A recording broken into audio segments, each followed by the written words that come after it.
নমস্কার বন্ধুরা, আবারও নতুন একটি এপিসোডে তোমাদের সবাইকে স্বাগত। আজ আমি তোমাদের সঙ্গে দুর্দান্ত স্বাদের একটি মিষ্টি রেসিপি শেয়ার করব, যেটা খেতে যেমন অসাধারণ, বানানো কিন্তু তেমনি সহজ। এই শীতকালে আমার বানানো এই মিষ্টি রেসিপিটি অবশ্যই একবার ট্রাই করার অনুরোধ রইল। আমার এই রেসিপিটি যদি এতটুকুও ভালো লেগে থাকে তাহলে ভিডিওটাকে একটা লাইক দিয়ে আর এরকম নিত্য নতুন রেসিপি পাওয়ার জন্য চ্যানেলটাকে সাবস্ক্রাইব করে নেবার অনুরোধ রইল। চলো তাহলে স্কিপ না করে দেখে নেওয়া যাক পুরো ভিডিওটা। সবার প্রথমে এখানে আমি একটা আমুলের 500 ml এর দুধের প্যাকেট নিয়েছি। গ্যাস অন করে একটা গামলা বসিয়ে দিয়েছি।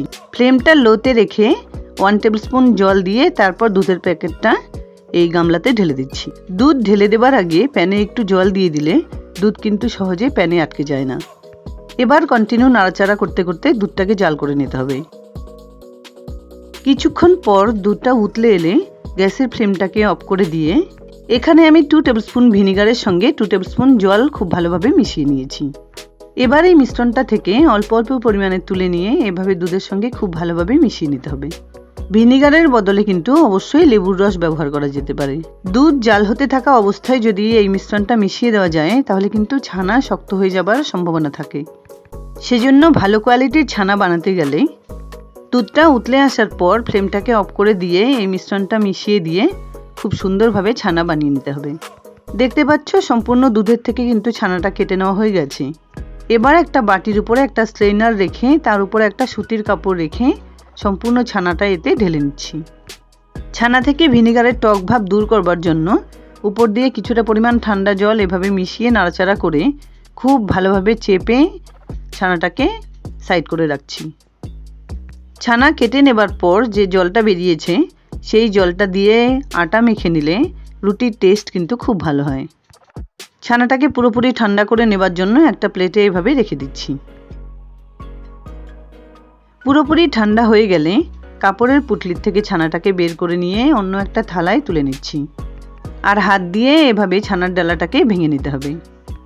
এবার এর সঙ্গে মিশিয়ে দিচ্ছি 1/4 কাপ গ্রেট করে নেওয়া খেজুর গুড়। আর সঙ্গে দিয়ে দিলাম 10 টাকা দামের একটা মিল্ক পাউডারের প্যাকেট থেকে সম্পূর্ণ গুঁড়ো দুধটা। এবার হাত দিয়ে সমস্ত উপকরণগুলো খুব ভালোভাবে মেখে নিতে হবে। একটু সময় নিয়ে হাতের তালুর সাহায্যে সমস্ত মিশ্রণটা কিন্তু এভাবে মেখে নিতে হবে।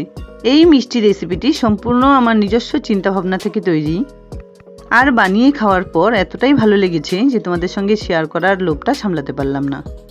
কিছুক্ষণ মেখে নেবার পর একটু নরম মনে হলে 1 টেবিলস্পুন কর্নফ্লাওয়ার এভাবে মিশিয়ে দিতে পারো।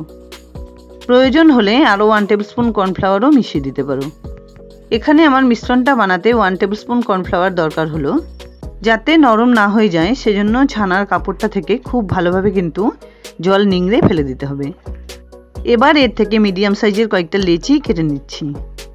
স্টেপ বাই স্টেপ এই রেসিপিটি আমি কিভাবে বানিয়েছি সেটাই তোমাদের সঙ্গে শেয়ার করলাম।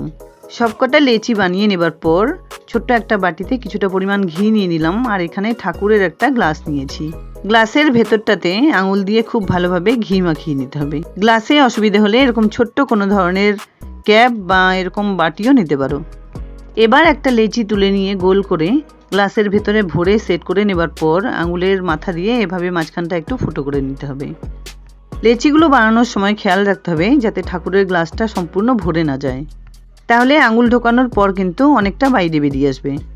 এবার গ্লাসটা উল্টো করে একটা থালায় বা এরকম টিফিন কারিতে একটু টোকা দিয়ে ওটাকে বের করে নিতে হবে।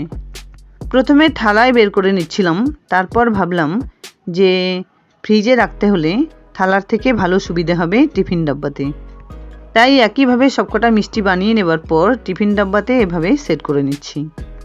বের করে নেবার সময় অসুবিধে হলে হাত দিয়েও কিন্তু এভাবে একটু টোকা দিয়ে নিতে পারো।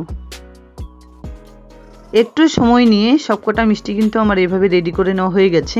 এবার টিফিন ডাব্বার ঢাকনা আটকে দিয়ে ডিপ ফ্রিজে এটাকে 1 ঘন্টার জন্য রেখে দিতে হবে। তাহলে কিন্তু মিষ্টিগুলো পুরোপুরি সেট হয়ে যাবে। 1 ঘন্টা পর টিফিন কৌটোটা বের করে নিয়ে একবার তোমাদের সামনে দেখিয়ে দিচ্ছি। মিষ্টিগুলো কিন্তু খুব সুন্দরভাবে টাইট হয়ে গেছে। একটু খেয়াল করে এই মিষ্টিগুলো বানিয়ে নেবার পর অবশ্যই কিন্তু ডিপ ফ্রিজেই রাখতে হবে। নর্মাল ফ্রিজে রাখলে ঠান্ডা হবে ঠিকই, কিন্তু এরকম টাইট হবে না। এবার সবকটা মিষ্টি একটা প্লেটে এভাবে সাজিয়ে নিচ্ছি। আমি জানি অনেকেই অনেক রকম মিষ্টি রেসিপি ঘরে খুব সুন্দরভাবে বানিয়ে নেয়। আমার এই রেসিপিটি অবশ্যই একবার ট্রাই করার অনুরোধ রইল। খেজুর গুড়ের রস দোকানেও কিনতে পাওয়া যায়, বাড়িতেও কিন্তু জলের সঙ্গে জাল করে বানিয়ে নেওয়া যায়। 200 গ্রাম খেজুর গুড়ের সঙ্গে 1 কাপ জল মিশিয়ে খুব সুন্দর করে আগে থেকেই আমি একটা রস বানিয়ে নিয়েছি। রসটা একটু টাইট করেই বানাতে হবে, তার থেকে কিছুটা পরিমাণ রস একটা বাটিতে এভাবে তুলে নিয়েছি। এবার এই মিষ্টিগুলোর মাঝখানে আঙুল দিয়ে যেভাবে গর্ত করে নিয়েছি, তাতে চামচ দিয়ে অল্প অল্প পরিমাণে গুড়ের রস তুলে নিয়ে সেট করে নিচ্ছি। এই রসটা যদি তোমরা দোকান থেকে কিনে আনো তাহলে কিন্তু আরেকটু জাল করে টাইট করে নিতে হবে। সবকটা মিষ্টির মধ্যে এভাবে গুড়ের রস ভরে নেবার পর আরও 1 ঘন্টা যদি ডিপ ফ্রিজে রেখে খাওয়া হয় তাহলে কিন্তু মিষ্টিগুলো খুব সুন্দরভাবে সেট হয়ে যাবে।